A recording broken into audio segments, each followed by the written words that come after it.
I'm gonna invite the danger and invite bring the hell on and kind of just let I'm not gonna be stupid out there, but I'm gonna let the chips fall where they may. And I'd rather be killed or be killed than have some boring type of fight. I'm gonna go there and I'm gonna put hands on him. And since it's bare knuckle, I think I'm gonna hurt him or cut him, and I'm gonna put a pace on him. Name's Christopher de Santiago. Today we're joined by the Cage Titans bantamweight champion of the world, the Party himself, Joe Penafiel, ahead of his March 2nd bout against Charles Bennett at Gamebred Bareknuckle MMA. Joe, how's it going today? Been a great day, one of my best days ever. Just thankful to be alive, and hi to everyone on the internet world and anyone that sees this. Yeah, man. So obviously the fight announcement, you against Charles Bennett, March 2nd. It's a pretty big announcement, pretty big card. How do you feel about getting the name Charles Bennett? Um, you know what? All my respect out to Charles Bennett, just because of what he's done in the sport. I remember watching him. I had like a DVD of one of the Pride tournaments, one of the events they had, Shockwave or whatever the fuck. Actually, one of my friends, Tyler Phillips, let me use it back in the day. I remember. I forgot. I was like, let me borrow it, and I let him borrow like some stupid jujitsu DVD I had. But I remember seeing Charles there. He was crazy horse back then. Now he goes by Felony, and I was like, man, that guy's so cool. And he was from Florida. He had a really cool gimmick or personality, whatever you want to call it. But it's when it comes to this, I'm not friends with anyone until after or before the fight or whatever the fuck. But like right now, I'm just ready to destroy anyone in front of me, and I'm ready to take them out. March 2nd, live from the Kia Center in Orlando, Florida. Hmm. I believe you've shared a card of him before on this one of the Gamebred shows. Have you spoken to him at all? Have you interacted with him at all at previous events? No, I haven't interacted with him too much. He's actually been to the gym over at Fusion. Orlando's not too far away from his hometown of Ocala. I think that's where he's from, besides Georgia originally. But Ocala, Florida is, I don't know, a few hours away or something, or an hour away. And he'd come down there and train a few times, like a few years ago, from what I remember. Maybe I grappled with him once or twice. I can't remember. But no, I never had too much interaction, what makes it even better for me. So it makes it easier for me to hate the guy and be able to destroy him. So How do you see this fight playing out on March 2nd? mm, I think it's just going to be a masterpiece on my end. It's going to be beautiful destruction. Um, I want it to be a spectacle. I'm not, how do I say? I'm not going to shy away or like, um, I'm gonna invite the danger and invite bring the hell on and kind of just let I'm not gonna be stupid out there, but I'm gonna let the chips fall where they may. And I'd rather be killed or be killed than have some boring type of fight. I'm gonna go there and I'm gonna put hands on them. And since it's bare knuckle, I think I'm gonna hurt them or cut them, and I'm gonna put a pace on them. Everyone at the gym knows that I'm right now. I'm peaking right now, so I'm trying to hold back a little bit. I'm gonna sit back on my cardio, do some other things I need to do power wise, and wait till February to actually like peak and groove. But I'm I'm I'm doing good in the gym versus a lot of these younger guys, so it's feeling good. My rhythm feels great, and I just can't wait to see what happens March 2nd, because obviously we don't know what's going to happen, but I do know I'm going to be ready to fight. Mm. Charles Bennett has a ton of fights to his name. While he might not have won all of them, I mean is definitely in for a fight every time. He takes fights with no matter who. Is that kind of like the same genre? Do you put him in the same genre as like a fighter like yourself in terms of you guys fight whoever they put in front of you? Mhm.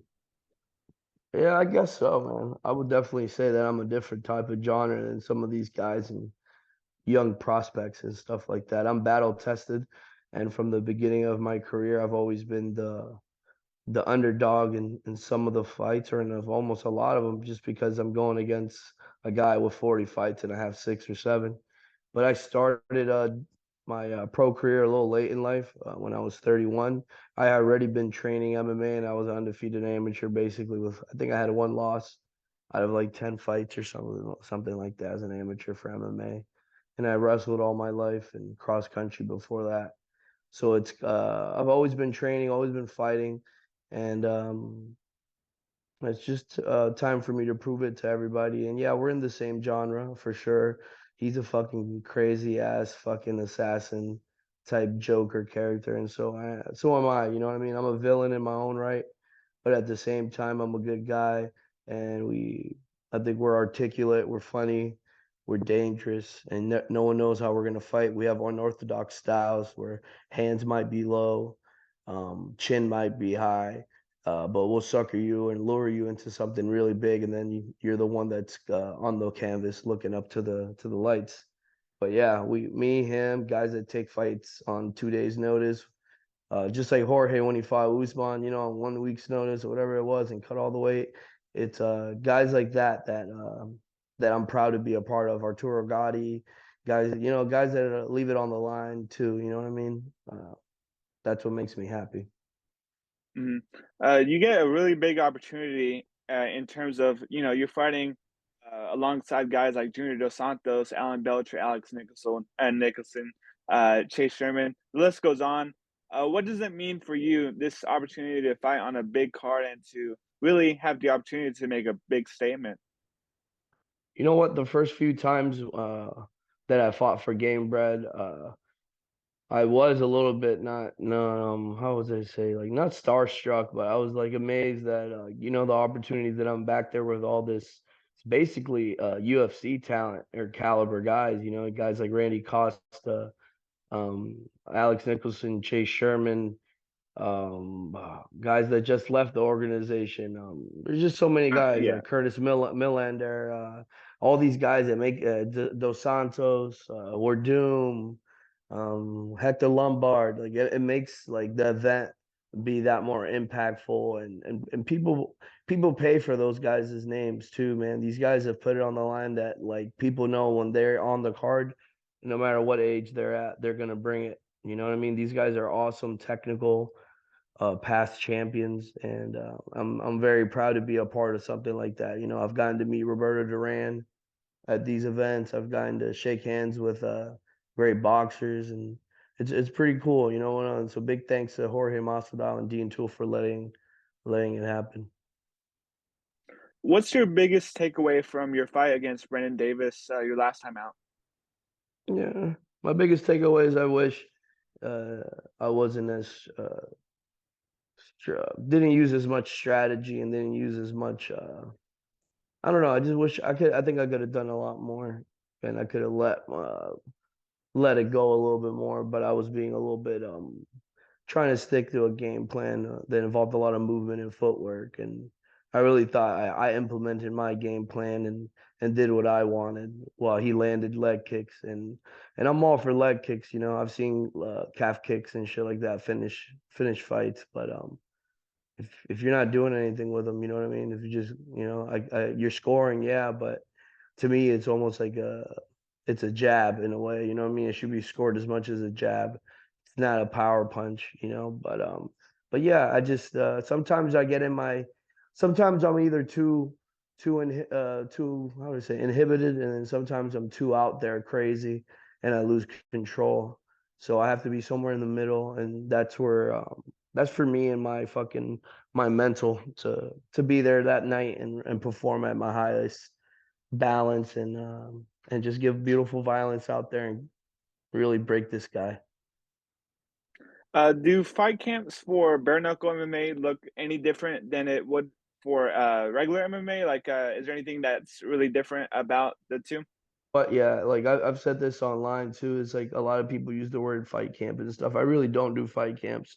If anyone knows, I'm always at the gym, even if it's only once a week. You know what I mean? When I'm taking time off or I'm doing other stuff on the outside, I'm always in shape, even when I'm not in shape. I have a really good gas tank. So, and I like to grapple. So, like, if I'm taking time off from fighting, I'll usually go to the gym and just do jujitsu with the gi or play around, maybe come around for sparring a little bit. But I'm always at the gym. It's something I do every day, Monday through Friday, basically. I always get a workout in 2 to 3 hours, just depending on the situation.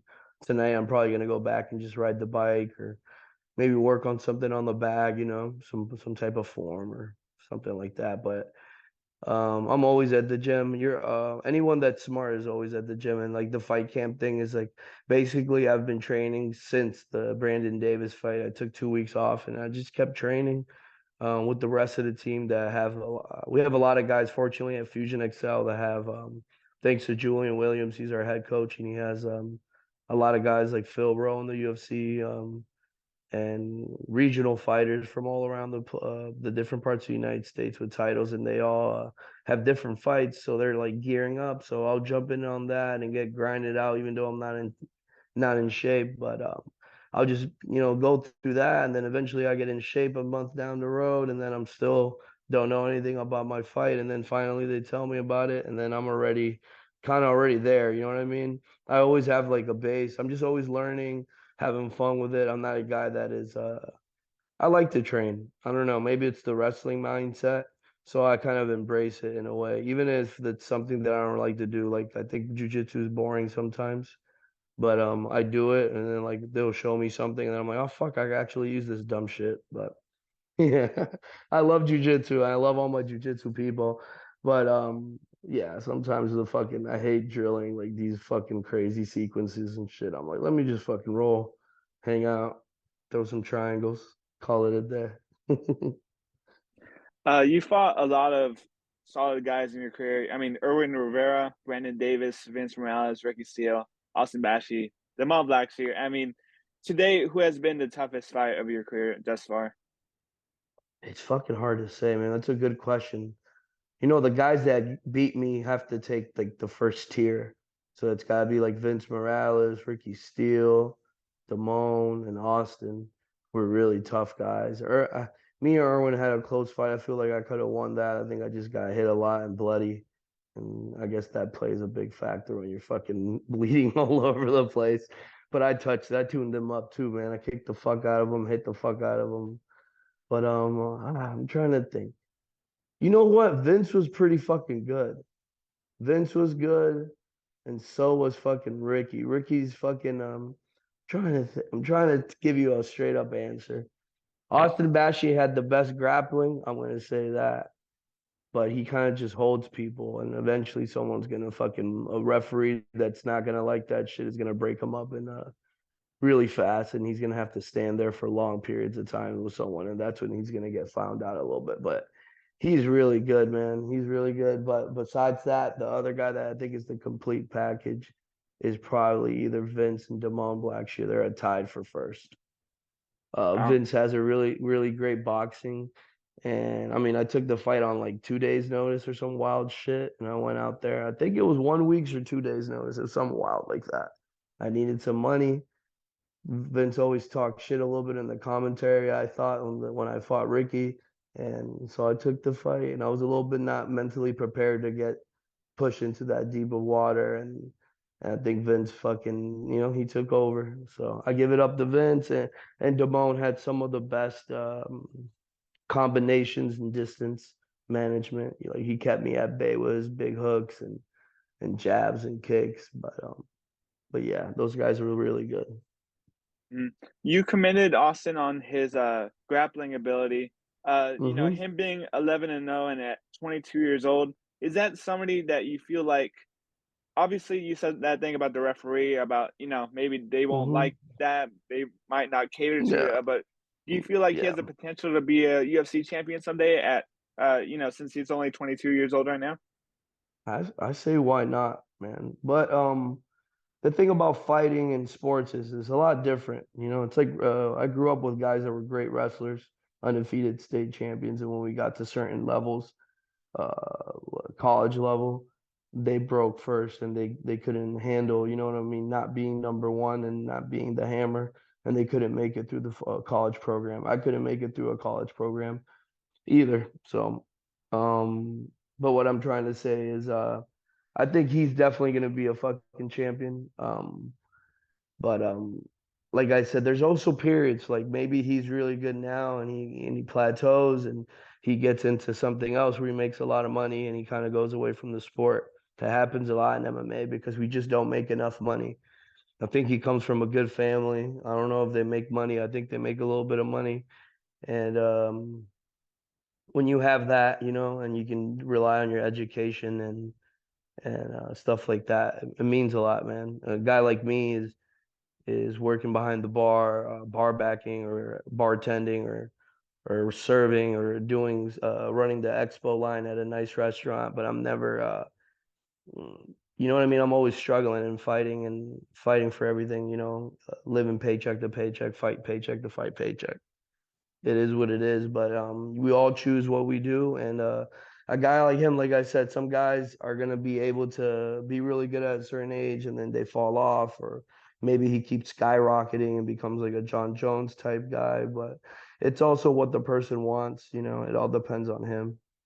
I mean, obviously he's got all the talent and good grappling, like I said, and good striking. He did hurt me in the fight. But he's definitely a. I'd love to see him on a UFC fight night or something. Damon's done really fucking well. So Awesome. Good to hear, man. And I was looking through your Tapology account earlier today. I noticed on your profile it says under college, it says Party Community College. Is that something that you put in yourself? yeah, I just put Party Community College. Yeah, that's some crazy shit. I went down the street to UCF for a little bit, and then I sucked acid and I wanted to be a bad guy. And ended up in jail after that for a while. And then at 24, I found MMA around that time. I fell in love with this bitch, and I haven't left her yet.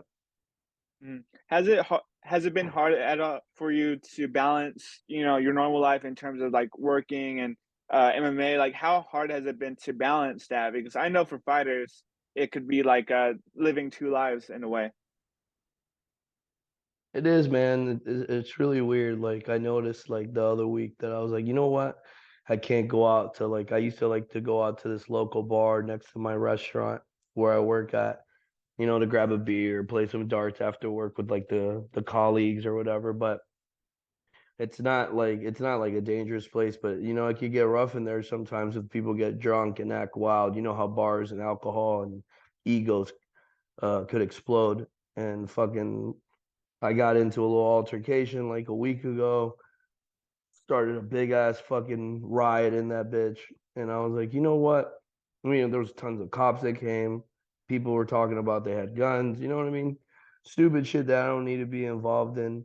So now I come home and I'm committed to my little fucking Xbox and my FIFA 24 season. And I'm whipping motherfucking 12-year-olds' asses online. But yeah, but that's pretty much it. And last question I had for you, I actually Yeah. got it from my coworker Andrew Mack, who interviewed you a few months ago. He's asking if are you still interested in fighting Jay Perrin for cage science maybe later this year? People really want to see that fight. I think people really want to see Jay get beat up, I guess. I think that must be the fucking indicator that I need to go back up there. Man, I'm like fucking I'll always like Mike Pover is I feel like he's like an older cousin in a way.